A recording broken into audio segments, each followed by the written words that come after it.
Boss గురించి మాట్లాడితే గనక బిగ్ బాస్‌కి వెళ్ళాలని మీకు ఒక ఎయిమ్, చాలా డ్రీమ్ గూడా. హ్మ్. బట్ బిగ్ బాస్‌కి వెళ్తారని చాలా మనం వినడం జరిగింది మీరు. బట్ అన్‌ఫార్చునేట్‌గా ఏదో బ్రేక్ అయ్యి బిగ్ బాస్‌కి వెళ్తలేరని మాకు విషయం తెలిసింది. ఇది హ్మ్. ఎంతవరకు నిజము? అసలు బిగ్ బాస్‌లో ఏం జరిగింది? ఆహ్, నేను 3 మంత్స్ బ్యాక్ యాక్చువల్లీ అప్లై చేశాను. ఓకే. ఒక పీఆర్‌కి నేను కొంచెం మనీ ఇచ్చాను.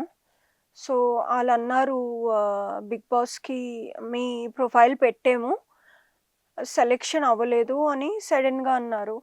సో, నాకు తెలీదు అంటే నాకు యాక్చువల్‌గా తెలీదు. దానికి ప్రూఫ్ కూడా లేదు.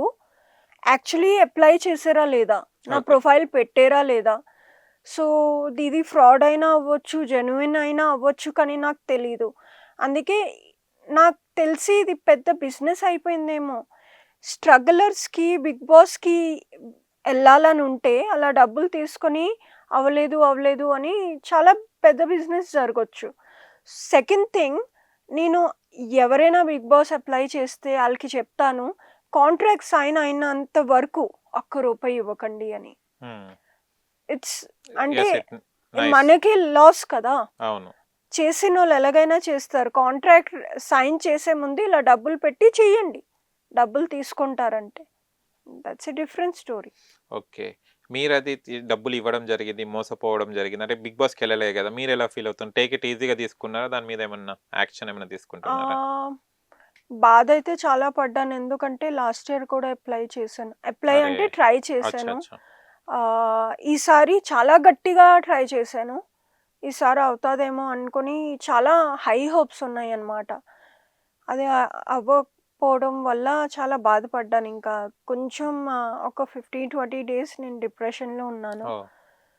సో, హుహు. ఇంకేం చేయలేం కదా! మన చేతిలో ఏం లేదు. మనకి రాసుంటే అది ఎలాగైనా జరుగుతది. హ్మ్. సో, వెయిట్ చేస్తాను. నెక్స్ట్ ఇయర్ ట్రై చేస్తాను మళ్ళీ గట్టిగా. ఓకే. చూద్దాం.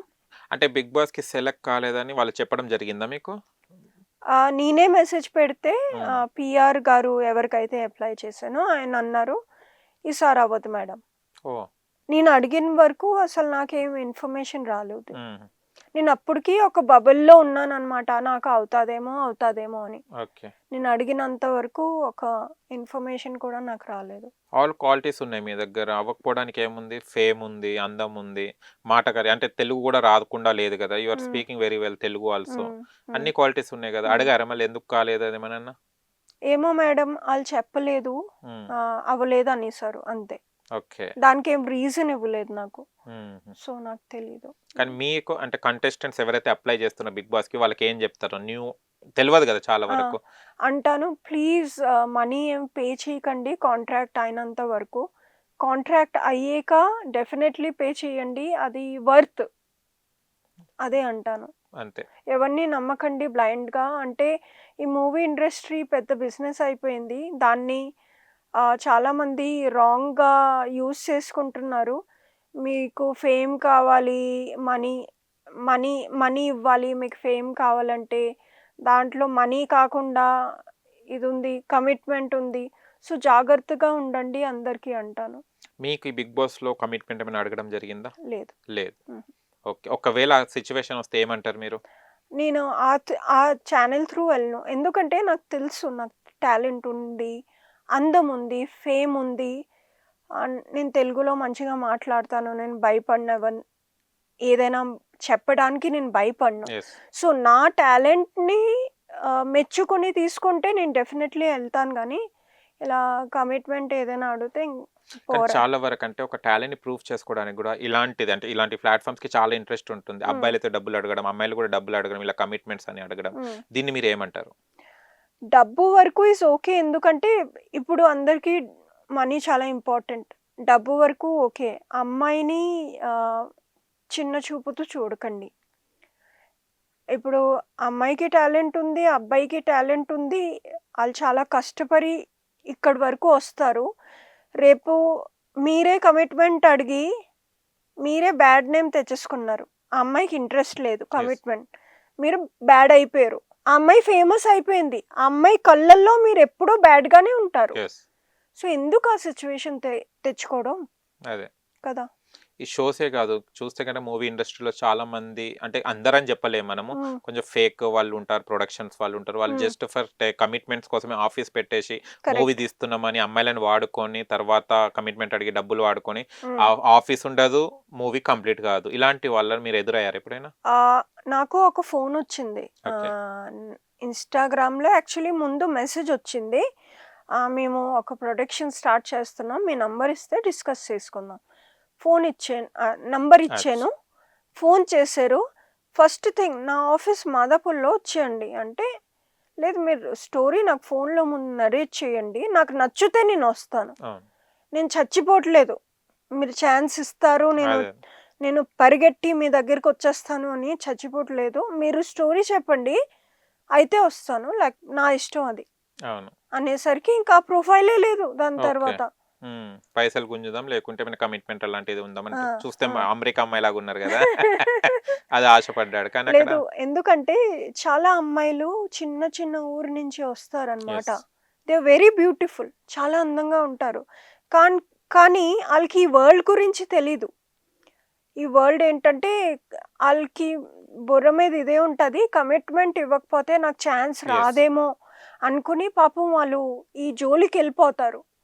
సో, ఆళ్ళకి చెప్తాను జాగ్రత్తగా ఉండండి అని డెఫినెట్‌లీ. ఎవరైనా ఈ ఫీల్డ్‌లో మీకు ఎవరైనా కమిట్మెంట్ ఇచ్చేసి ఆఫర్స్ రాక వాళ్ళు లాస్ అయిపోయిన వాళ్ళ అమ్మాయిలు ఎప్పుడైనా మీకు ఎదురవ్వడం, వాళ్ళు బాధపడడం చెప్పుకోవడం జరిగిందా?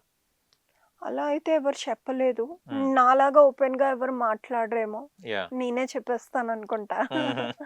అసలు మూవీ ఇండస్ట్రీ అంటే ఏమంటారు మీరు? ఫిల్మ్ ఇండస్ట్రీ గురించి చెప్పాలంటే ఏం చెప్తారు? ఒక్కసారి ఫేమస్ అయ్యాక అది డిఫరెంట్. అంటే యాహ్! మీరు రోడ్డు మీద వాక్ చేస్తే మనుషులు గుర్తుపట్టి వచ్చి మీతో ఒక ఫోటో తీసుకుంటానంటే ఆ హ్యాపీనెస్సే వేరు. అదే. కానీ అక్కడి వరకు వెళ్ళడానికి ఆ స్ట్రగల్ చాలా కష్టం. హ్మ్. ఆ స్ట్రగల్ ఎప్పుడు దాటుతానో నాకు తెలీదు. ఓకే.